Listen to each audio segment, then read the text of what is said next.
마태복음 11장 28절에 30절 말씀, 신약성경 18쪽입니다. 마태복음 11장 28절부터 30절까지의 말씀입니다. 우리 다 같이 함께 한 목소리를 합독하시겠습니다. 수고하고 무거운 짐진 자들아 다 내게로 오라. 내가 너희를 쉬게 하리라. 나는 마음이 온유하고 겸손하니 나의 멍에를 메고 내게 배우라. 그리하면 너희 마음이 쉼을 얻으리니 이는 내 멍에는 쉽고 내 짐은 가벼움이라 하시니라. 아멘. 자리에 앉으시겠습니다. 이 시간 옆에 있는 분들과 함께 인사 나누겠습니다. 만나서 반갑습니다. 또 인사 나눌까요? 새해 복 많이 받으세요.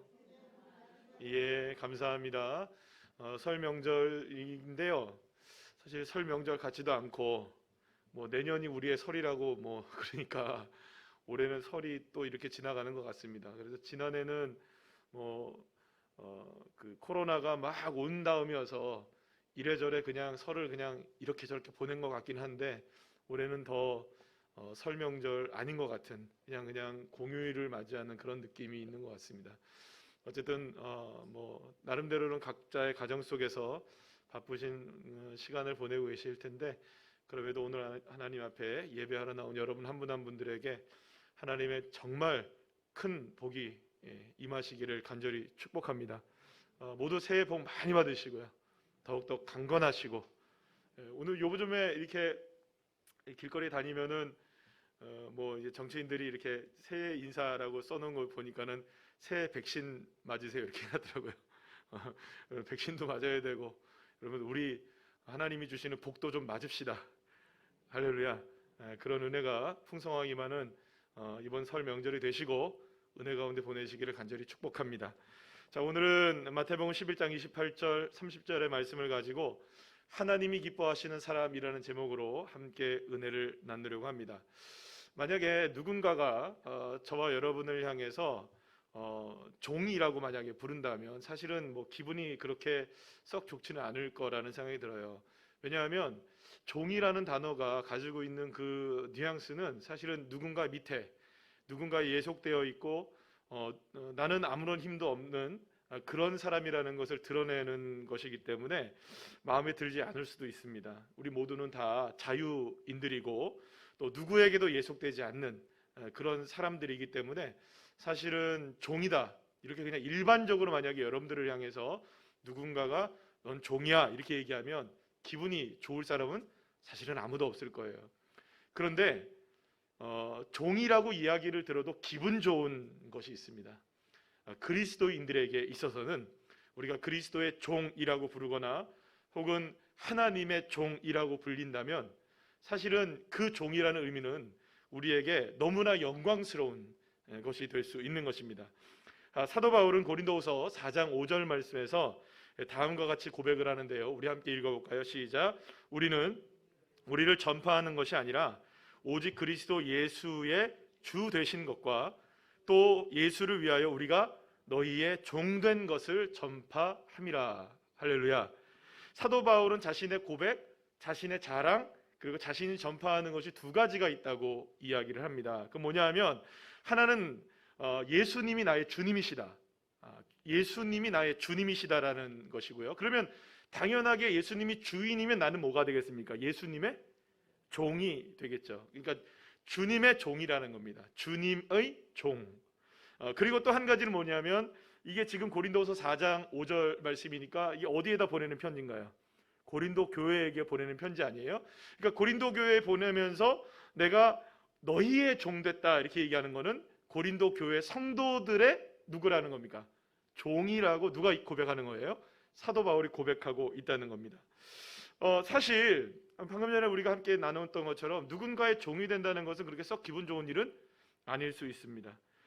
사람들은 너나 할 것 없이 누군가보다는 높은 지위에 오르려고 하고 누군가보다는 조금 더 많은 것들을 갖기를 원하고 그래서 힘을 자랑하기를 원하는 것이 사실은 우리의 살아가는 인생들의 모습이기 때문입니다. 하지만 그리스도인들에게 있어서 종이라는 사실, 그러니까 예수님의 종 그리고 성도들의 종이 되는 것은 자랑거리가 되어지고 또 전파하는 것이 되어지고 또 우리의 신앙의 고백처럼 나오는 것이 그 종이라는 단어가 된다는 거예요. 사도 바울은 목회자로서 성도들을 섬기는 종이자 일꾼으로 부르심을 받았다는 사실에 너무너무나 감사하고 있었던 겁니다. 그러니까 여러분, 그 목회자는 누구의 종이냐? 예수님의 종이기도 하고 또 누구의 종입니까? 성도들의 종이기도 한 거예요. 그래서 이제 이 부분을 우리가 이제 잘 기억해야 됩니다. 그러면 여러분, 성도들은 또 어떨까요? 성도들도 똑같이 마찬가지라는 거예요. 성도들도 주님의 종입니다. 아멘이시죠? 그리고 또한 성도들도 누구의 종인가요? 또한 성도들의 서로의 종이 되는 겁니다. 그러니까 우리 교회 안에서는요, 누구도 주인이 없는 거예요. 모두가 다 뭡니까? 종인 거예요. 이 서번트 리더십이라고 얘기하는데요. 여러분, 우리는 모두가 다 종입니다. 할렐루야. 그러니까 우리에게는 그 누구도 머리가 없어요. 머리는 오직 한 분밖에 없어요. 오직 주 예수 그리스도. 그분만이 우리의 머리시고 나머지 모두는 다 종들인 거예요. 그래서 때로는 어떤 분들이 이렇게 얘기해요. 그 기도를 하실 때 그렇게 이제 기도를 하시는데, 그래도 그러니까 뭐 그런 마음들을 가지고 하시는 것 같아요. 그러니까 성도들을 얘기할 때는 우리는 종이 맞아. 그런데 목회자들이나 목사를 볼 때는 그래도 어떻게 종이라고 불러? 이렇게 종님. 여러분, 종은 님자 붙이는 거 아닙니다, 그죠? 그래서 우리의 뭐 종님이 뭐 이렇게 종님 안 붙입니다, 여러분. 종이면 님 붙일 수가 없습니다. 그거는 국어 사전에 국어에 안 맞아요. 그러니까 우리는 모두는 다 뭡니까? 종인 거예요. 예수의 종이고 성도들에게 서로가 종이 되어지는 것이죠. 그러니까 여러분, 이 감사함이 있어야 되는 겁니다. 우리가 종된 것에 대해서 감사하는, 그리고 종된 것에 대해서 기뻐하는 그런 마음들이 저와 여러분 모두에게 있어야 되는 거예요. 목회자도 있어야 되는 것이고, 사실은 누구에게도 있어야 되는 걸까요? 성도들에게도 있는 거예요. 이 얘기를 하면 이런 거예요. 그래, 잘됐다, 너는 나의 종이야, 이러면 안 되는 거예요. 그렇게 생각하는 순간 그 사람은 삑 X 쳐지는 거예요. 그렇지면 안 되는 거예요. 그러니까 여러분, 교회에서 목사든 장로든 권사든 안수집사든 뭐 말하자면 순장님이든 회장님이든 뭐 임원이든 어떤 사역을 다양한 모습으로 감당하든지 간에 그 모든 사람들은 다 어떤 마음을 가지고 있어야 되느냐? 나는 종이다. 종으로서의 감사함이 있어야 된다는 거죠. 그리고 그 종이 되는 그 믿음 안에 있을 때에 비로소 하나님의 나라는 은혜 가운데 역사가 일어나는 겁니다. 하나님의 나라는 그렇게 세워져 나가는 거예요. 건강한 교회는요, 여러분, 이러한 종이 되는 것이 기쁨을 고백하는 성도들이 많아질 때 그 교회는 건강한 교회가 되는 겁니다. 그러니까 섬김을 받으려는 것이 아니라 섬기려고 할 때, 할렐루야. 저와 여러분, 그리고 또 우리 새로운 우리 교회가 섬김을 받기보다 섬기는 교회가 되시기를 간절히 축원합니다. 이런 마음들이, 믿음이 있어야 돼요. 물론 우리가 누군가를 섬겨주면 누군가는 섬김을 받겠죠? 그렇겠죠, 여러분. 그러면 섬김을 받은 사람들은 또 어떻게 해야 될까요? 그것 또한 섬기고, 이게 서로가 섬기는 그런 모습들이 되면 다 섬김을 받습니다. 아멘이시죠? 그런데 섬겨주는 사람이 없으면 아무도 섬김을 받지 못해요. 그러니까 자연스럽게 우리 모두가 섬길 때 섬김을 받고, 또한 섬기는 자가 될 때 이게 원활하게 은혜 가운데 서로가 종됨을 인정하는 교회와 성도들이 될 수 있게 된다는 것이죠. 이렇게 섬기는 종으로서의 사명을 깨달을 때 바로 그때에 그 사람이 정말로 하나님이 기뻐하시는 사람이 될 수 있는 것입니다. 그래서 하나님 나라의 좋은 일꾼이 어떤 사람이냐? 하나님의 역사를 이 땅 가운데 써내려가는 사람들이 어떤 사람이냐? 바로 이렇게 섬기는 종이 되는, 할렐루야. 저와 여러분, 우리 교회가 정말로 섬기는 교회 성도들 되시기를, 종들 되시기를 간절히 축원합니다. 자, 그렇다면 종으로 사는, 그리고 섬기며 사는 좋은 일꾼, 하나님께서 정말로 기뻐하시는 일꾼은 어떤 믿음의 사람이어야 하느냐라는 것이죠. 단순하게 여러분 잘 섬기는 사람도 있어서, 그러니까 이 무슨 말이냐면 선천적으로 섬김을 잘하시는 분들이 계세요. 타고난 분들이 계세요. 그죠? 말 한마디를 해도 섬기는 걸 잘하시는 분들이 계세요. 그러니까 말 한마디를 하면 천냥빛을 갚는데, 이런 분들은 말 한마디가 만냥이라고 안 되겠군요. 그죠? 예, 그냥 빚을 갚아버리는 분들이 계세요. 그런데 어떤 분들은요, 말 한마디가 비수처럼 꽂히는 분들이 계세요. 그러니까 물론 이게 이제 어떤 부분들에 있어서는 성격의 탓일 수도 있고 성품의 탓일 수도 있겠지만, 그런 것들을 얘기하는 게 아닙니다. 저와 여러분이 정말로 잘 섬긴다, 그러니까 외적으로 어떤 모습으로서의 섬김을 온전하게 감당하기 위해서는 그 사람에게 무엇이 필요한가, 어떠한 믿음이 필요한가, 이게 중요하다는 거예요. 하나님은 단순하게 여러분 외적으로 섬김을 잘하는 사람들에게 은혜를 주는 것이 아니에요. 그 기준이 무엇이냐, 기본이 무엇이냐, 마음이 어떻느냐, 믿음이 어떻느냐, 그것을 통하여 무엇이 드러날 때, 섬김이 드러날 때 하나님은 외모로 사람을 평가하지 않으신단 말이에요. 그러니까 정말로 잘 섬겨도 마음에 진짜 믿음이 없으면 그건 진짜 섬김이 될 수 없기 때문이죠. 그렇다면 정말로 하나님이 기뻐하시는 일꾼, 하나님이 기뻐하시는 사람, 그건 어떤 사람일까요? 첫째는요, 종은요, 자신의 인생의 짐을 맡기는 사람이어야 합니다. 모든 내 삶의 짐들을 주인 되시는 분에게 맡겨야 되는 거예요. 우리의 주인은 오직 한 분입니다. 예수 그리스도. 여러분, 물론 좋은 일꾼들에게는요, 여러 가지 조건들이 있을 수 있어요. 건강해야 되겠죠, 그죠? 또 돈도 잘 벌어야겠죠. 배경도 좋아야겠죠. 인맥도 좋으면 더 좋고요. 학벌도, 그러니까 등등등 기타 등등등 이런 것들이 좋으면 더 좋은 종이 될 수는 있을 거예요, 여러분. 물론 그런 것들이 필요 없는 게 아니에요. 그러나 여러분, 그 모든 것들이 중요하긴 해요. 여기서 뭐 여러분들 생각해 보세요. 건강 안 중요합니까? 돈 안 중요합니까? 인맥, 학벌 이런 거 다 중요해요. 얼마나 중요합니까? 그러나 그보다 더 중요한 게 있다는 거예요. 자, 오늘 본문 28절 말씀을 다시 한번 읽어볼까요? 시작. 수고하고 무거운 짐진 자들아 다 내게로 오라. 내가 너희를 쉬게 하리라. 할렐루야. 사람은 누구나 다 저마다의 삶의 무거운 짐들을 짊어지고 다 살아갑니다. 내 어깨를 짓누르는 짐의 무게가 내가 감당할 수 있으면 여러분 그거는 뭐 그렇게 얼굴이 찡그려지는 일이 아니에요.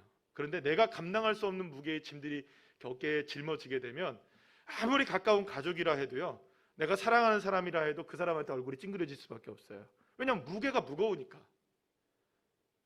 저희 그 어머님이, 장모님이 이제 사위 목사님 이제 살 좀 빼라고 홈쇼핑에서 거금을 들이셔가지고 뭐 이렇게 땡기고 이런 거 있잖아요.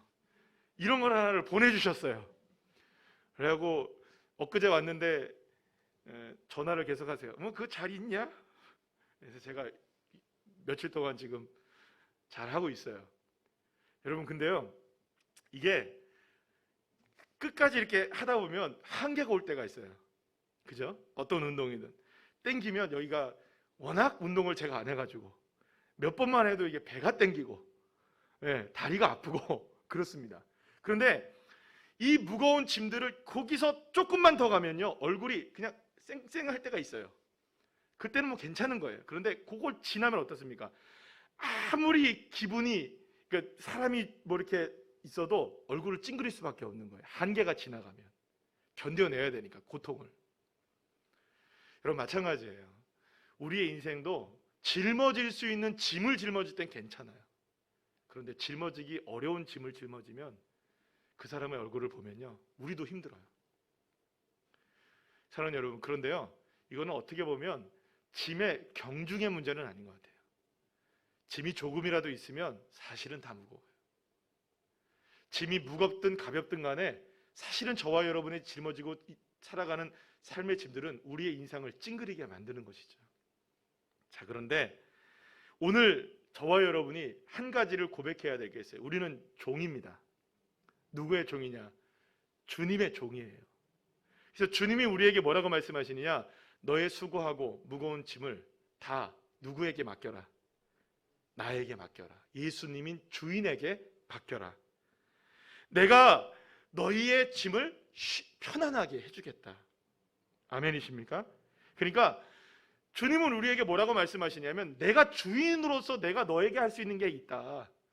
네가 가지고 있는 그 짐을 나에게 맡기기만 하면 내가 그걸 너희를 쉬게 해줄 수 있다. 그러니까 이 말은 무슨 말이냐? 우리의 짐을 누가 대신 져준다는 겁니까? 주인이 져주신다는 거예요.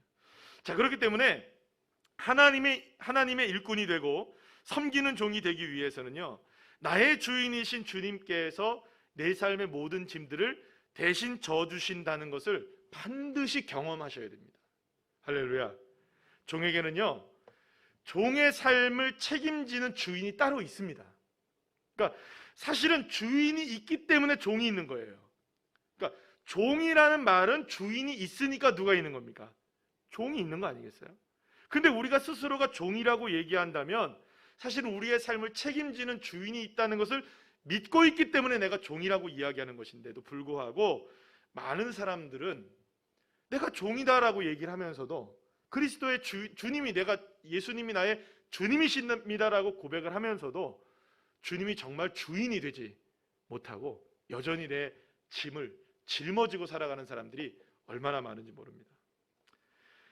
그러니까 온전하게 주인을 신뢰하지 못하고 믿지 못한다면 사실은 종이 될 수 없는 것이겠죠. 종이 주인을 인정하지 않으면 결국에는 이건 무슨 얘기냐? 스스로가 주인이 되는 것일 수밖에 없는 거예요. 자, 그렇게 되면 더 이상 종은 종이 아니라 내가 주인이 되어지는 거죠. 사랑하는 여러분, 저와 여러분이 짊어진 짐이 무엇이든 간에 그것이 우리의 육체이든 우리의 물질의 문제이든 우리의 영적인 문제이든 관계의 문제이든 어떤 문제이든 다 주님 앞에 다 맡길 수 있는 믿음이 있기를 간절히 소망합니다. 여러분, 믿음이 없이는 맡길 수가 없는 거예요. 어떻게 믿음이 없이 맡길 수 있습니까? 믿지 않는데 어떻게 그거를 다 맡길 수 있겠냐는 거죠. 하나님이 기뻐하시는 사람은 뭐냐? 이렇게 종됨으로 인하여 주인됨을 믿고 맡길 수 있을 때 우리는 비로소 종으로서의 기쁨을 누릴 수 있게 되는 것입니다. 자신의 짐을 주인이 기꺼이 온전히 다 맡을 수 있다는 것을 믿을 때 주인은 기쁜 거죠. 우리가 그리고 종으로서의 사는 기쁨을 회복할 수 있게 되는 것입니다. 자, 그렇기 때문에 종은 자신의 수고하고 무거운 짐을 자신이 짊어지고 살아갈 필요가 없는 겁니다. 이것만큼 미련한 일이 없는 거예요. 그러니까 때로는 목사로서 이렇게 살다 보면 이렇게 기도 제목들을 읽고 성도들을 위해서 기도를 하잖아요. 그러면 그 기도 제목들을 읽고 기도를 할 때 보면 사실은 때로는 가슴이 턱턱 막힐 때가 있어요. 이거 어떡하지? 이걸 어떻게 하나님이 풀어주실까? 그럴 때마다 머릿속으로는 하나님 이거 어떻게 하시겠습니까? 해도 내 방법은 없어요. 그럼 그때 이제 저와의 싸움이 있는 거죠. 영적인 싸움. 그게 뭘까요? 맡기느냐 못 맡기느냐. 사랑하는 여러분, 맡기는 과정이 결코 쉽지 않습니다. 내 생각이 얼마나 앞섰는지 몰라요. 그래서 여러분, 종됨을 인정하게 된다는 것은 결국에는 어떤 특권을 가지고 있느냐? 맡기는 특권을 갖고 있다는 거예요. 그래서 여러분, 주님께서 우리에게 맡기라고 얘기하실 때는 그거는 우리에게 주어진, 따라합시다, 특권이다. 특권인 거예요. 여러분, 시편 37편 5절 말씀 한번 읽어볼까요? 시작. 내 길을 여호와께 맡기라. 그를 의지하면 그가 이루시고. 여러분, 또 시편 55편 22절 말씀 읽어볼까요? 시작. 내 짐을 여호와께 맡기라. 그가 너를 붙드시고 의인의 요동함을 영원히 허락하지 아니하시리로다. 잠언서 16장 3절입니다. 시작. 너의 행사를 여호와께 맡기라. 그리하면 내가 경영하는 것이 이루어지리라. 할렐루야. 베드로전서 5장 7절 말씀 읽어볼까요? 시작. 너희 염려를 다 주께 맡기라. 이는 그가 너희를 돌보심이라. 할렐루야. 내 길도 맡기고 우리의 짐도 맡기고 우리의 행사도 맡기고 우리의 염려도 맡기라는 거예요. 그러니까 우리가 가지고 있는 모든 것들을 다 누구에게 맡기라는 겁니까? 주님에게 맡기고 하나님께 맡기는. 그럴 때 주님이 이루시고, 주님이 역사하시고, 주님이 인도하시고, 주님이 돌보시고, 주님이 허락하시고, 맡기면 허락하시고, 맡기면 이루시고, 맡기면 돌보시고. 그러나 반대로 맡기지 않으면 돌볼 이유가 없는 거죠. 맡기지 않는데 어떻게 돌보시겠어요? 맡기지 않는데 어떻게 주님이 역사하시겠어요? 맡기지 않는데 어떻게 하나님이 그것을 갖다가 이루시겠어요? 사랑하는 여러분, 주님은 우리에게 성경을 통해서도 그렇고 주님은 우리에게 끊임없이 말씀하시는 게 뭐냐? 맡기라. 너의 모든 것을 맡기라. 이것이 주님이 우리의 삶의 주인으로서 원하시는 것이라는 거죠. 방금 아까 전에 우리가 시편 37편 4절 말씀을 읽었는데, 그 5절 말씀을 읽었는데요. 4절하고 5절 말씀을 다시 한번 읽어볼게요. 시작. 또 여호와를 기뻐하라. 내 마음의 소원을 내게 이루어 주시리로다. 내 길을 여호와께 맡기라. 그를 의지하면 그가 이루시고. 할렐루야. 보세요. 여호와 하나님이 기뻐하시는 것은 우리가 맡기는 자가 될 때 기뻐하는 거예요. 그러면 소원이 이루어집니다. 놀랍죠? 우리가 맡기는데 소원은 누가 이루어 주십니까? 우리가 가지고 있어야 이루는 것 같잖아요. 근데 우리가 갖고 있어서는 도저히 이루어지지 않는 거예요. 주님에게 맡기면 주님이 그것을 이루어지는 거예요. 그걸 누가 기뻐하시느냐? 여호와 하나님이 기뻐하신다. 결국 짐을 맡기는 자가 된다는 것은 하나님을 내 삶의 주인으로 인정하는 것이기 때문에 주님이 기뻐하시는 거예요. 하나님은 바로 이런 사람들이 있을 때 정말 나를 의지하는구나, 정말 나를 믿고 있는구나, 나에게 맡기는구나, 그 사람을 하나님이 기뻐하시는 줄로 믿으시길 바랍니다. 두 번째는 하나님이 기뻐하시는 종이 어떤 사람이냐? 주인의 마음을 배우는 자입니다. 따라합시다. 주인의 마음을 배우는 자. 그 주인이 누구일까요? 예수. 오늘 보면 29절 말씀 읽어볼까요? 시작. 나는 마음이 온유하고 겸손하니 나의 멍에를 메고 내게 배우라. 그리하면 너희 마음이 쉼을 얻으리니. 할렐루야. 여러분, 주님은 모든 것을 맡기는 종이 배워야 할 것이 있다는 거예요. 뭘 배워야 되느냐? 바로 주님의 온유하고 겸손한 마음을 배워야 된다.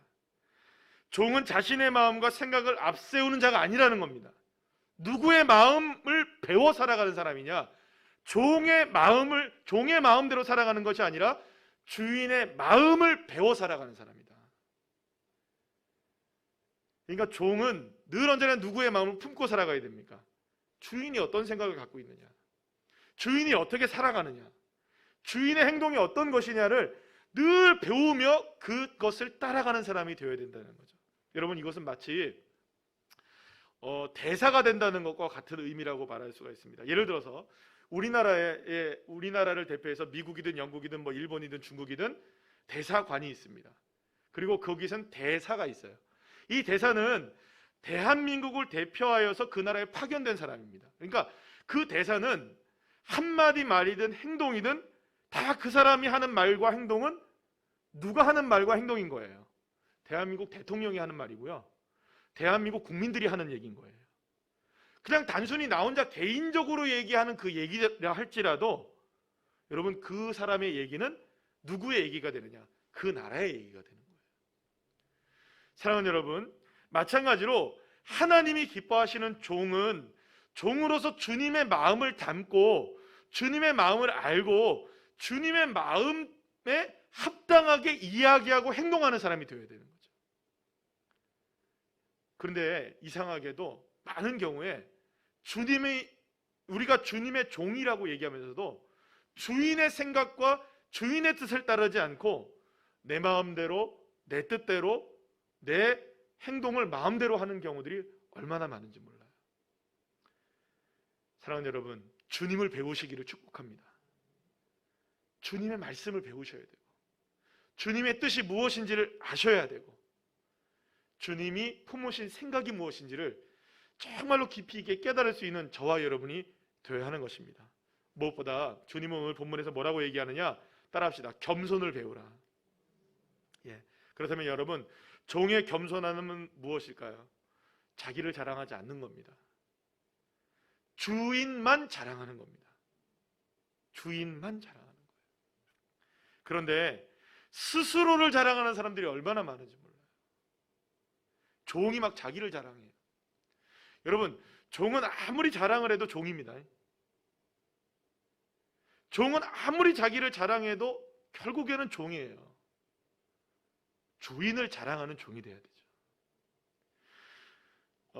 사도 바울이 고린도 교회에 보낸 두 번째 편지인 고린도 후서를 내용을 읽어보면 고린도 교회에서 어떤 분란이 일어나고 있었어요. 어떤 분란이 일어나냐면 지도자를 잘못 세운 거예요. 이 지도자들은 자기의 스펙들을 너무나 자랑하고 있었어요. 그래가지고 정말 저렇게 자기를 자랑하는 사람들, 저렇게 삐까뻔쩍한 사람들만 다 세워놓은 거예요. 그런데 놀라운 것은, 이상한 것은 교회가 병들어가고 있었다는 거예요. 아니, 보통 사람들이 아니거든요. 설교도 잘하고 스펙도 좋고 가문도 좋고 모두 좋은 사람들을 전부 지도자로 세워놨는데 세상에 그 교회는 병들어가고 있었던 거예요. 그래서 그러한 지도자를 세우며 따르고 있었던 고린도 교회 성도들을 향해서 사도 바울이 일침을 가하는데, 그런 일침을 가하는데 뭐라고 얘기하느냐, 사도 바울이 그 사람들 앞에 내가 자랑할 것이 있다라고 얘기를 해요.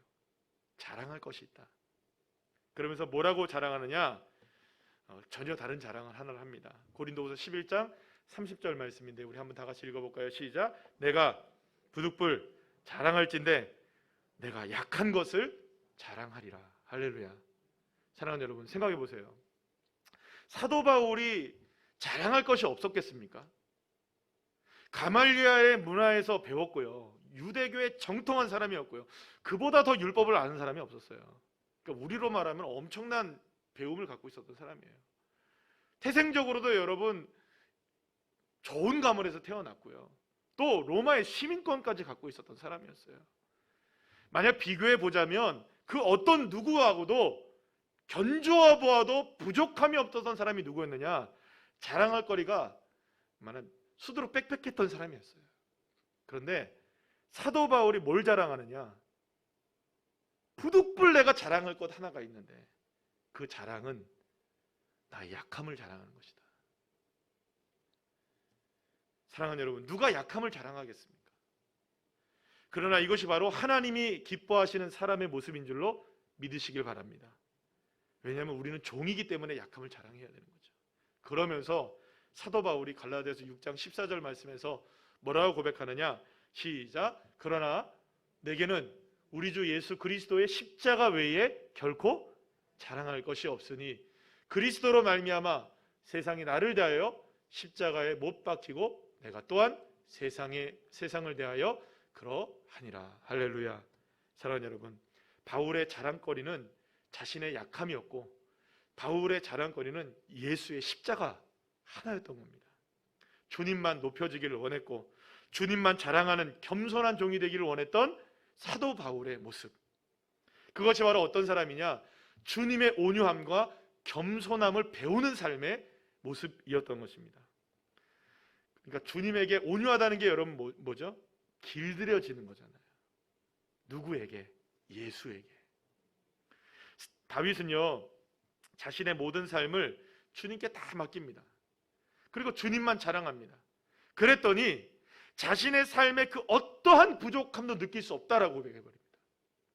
여러분, 진짜 부족함이 없어서 부족함이 없다고 고백했을까요? 아니요. 도망치고 깨어지고 넘어지고 자빠지고 쓰러지고 얼마나 여러분들 만신창이가 되는 인생이 되는지 몰라요. 가진 것 다 뺏기고 여러분 도망자의 신세로 살아가는 이 다윗의 삶을 보면 정말로 눈물이 납니다. 그런데도 다윗이 뭐라고 고백하느냐, 여호와는 나의 목자이시니 내게 부족함이 없습니다. 할렐루야. 어떻게 부족함이 없다고 고백할 수 있을까요? 왜냐하면 주님이 나의 목자이시니, 주님이 나를 인도해 주시니, 비록 사망의 음침한 골짜기를 다닌다고 할지라도 나는 두렵지 않습니다. 왜냐하면 내 삶을 책임지시는 주인이 계시기 때문에, 내 삶을 책임지시는 주님이 계시기 때문에, 어제 오늘 하고 우리 그 공동체 성경 읽기에서 다윗이 골리앗을 넘어뜨리는 그 장면을 읽었어요. 근데 그 장면을 저는 이제 하면 2번 읽게 되니까, 뭐 물론 지금도 계속 많이 읽었던 본문이지만 2번을 드라마 바이블로 읽으면서 그 장면이 이렇게 들어오는 것이 있어요. 그게 뭐냐 하면, 다윗이 계속 다니면서 지금 골리앗이 나와서 40일 동안 이스라엘 백성들을 막 겁주고 있을 때 다윗이 계속 다니면서 자기 형에게도 그러고 사람들에게도 계속 하면서 이 사람에 대해서 어떻게 하겠느냐, 이 사람에 대해서 우리가 어떻게 해야 되느냐 계속 얘기하는데, 사람들은 전부 다 무슨 얘기를 하냐면 계속해서 반복적으로 뭘 얘기를 하느냐, 이 사람을 죽이는 자는 어떠어떠한 대우를 받을 것이다. 여기에만 사람들이 꽂혀 있는 거예요. 다윗은 어디에 꽂혀 있느냐, 저 할례 받지 못한 사람이 여호와 하나님의 이름을 망령되이 일컫고 여호와 하나님의 이름을 욕되게 만들고 있는데, 지금 그것이 안 보입니까? 이 이야기하고 있는 거예요. 그런데 그 사람들은 계속해서 무슨 얘기하느냐, 그 골리앗을 넘어뜨리면 왕이 너를 사위로 삼을 수도 있고, 또 세금도 면제해주고 이것도 해주고 저것도 해주고 놀라운 역사들이 일어날 거야. 다 누구에게 집중하고 있는 겁니까? 자기에게 집중하고 있어요. 골리앗을 넘어뜨리면 받을 상급을 나에게 집중하고 있는 거예요. 그러나 유일하게 다윗만이 골리앗을 넘어뜨릴 수 있는 분이 여호와 하나님이시고, 영광을 받으실 분도 여호와 하나님이시고, 하나님이 이 상황 속에서 가장 아파하시는 분도 하나님이시고, 계속해서 하나님에 대한 이야기를 하는데 사람들 계속해서 나 다 자기만 얘기하고 있는 거예요. 그 모습을 보면서 하나님이 얼마나 서글프셨을까 생각이 들었어요. 또 한편으로는 기쁘셨겠죠. 누구라도 하고 있으니까, 다윗이라도 하고 있으니까요.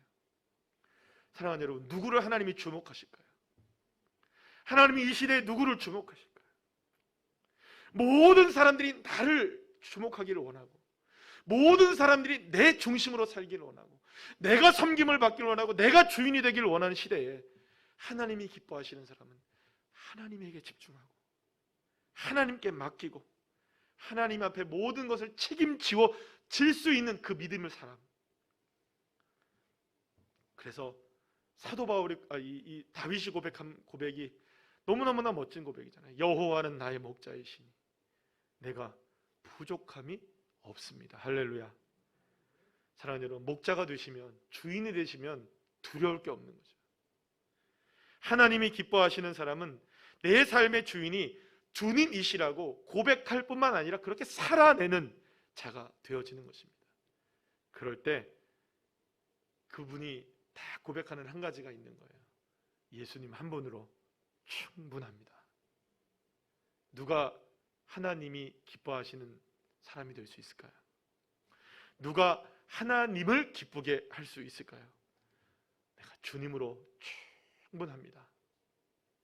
주님 앞에 다 맡길 때 주님이 이루심을 여러분이 경험하셔서 하나님의 기쁨을 정말로 맛보는 귀한 자녀들 한 사람 한 사람 모두가 되시기를 간절히 축원합니다.